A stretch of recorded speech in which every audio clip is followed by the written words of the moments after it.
Imagine stepping into a hail of bullets, not with a weapon, but with water, driven by the cries of those suffering around you. In December 1862, at Fredericksburg, Virginia, a serene stretch of field became the stage for one man's extraordinary choice amid the carnage of the Civil War.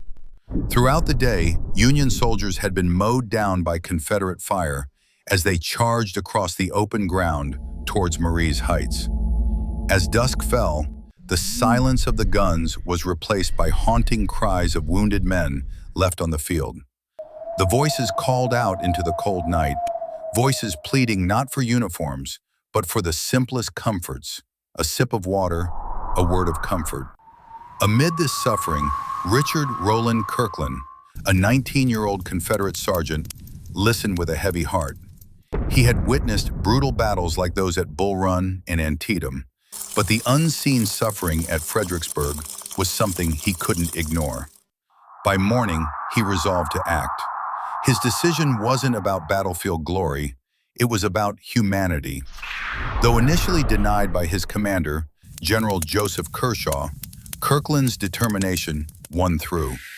With no guarantee of safety, he ventured over the stone wall, canteens slung over his shoulder, aware that sharpshooters watched his every move. As Kirkland knelt beside wounded Union soldiers, raising canteens to parched lips, adjusting blankets, the tension eased. Guns held their fire, and soldiers observed in awe as this young soldier tended to foe and friend alike for over an hour. Kirkland's act did not affect the battle's outcome, but it left an indelible mark. A year later, Kirkland fell at Chickamauga, but his legacy of compassion endures. A statue at Fredericksburg commemorates his act, depicting him offering water where the earth had been soaked with blood. His story reminds us of the power of mercy, showing that even in the harshest conflicts, humanity can still shine through. Richard Kirkland's courage lay not just in facing the enemy, but in offering help to those wearing different colors.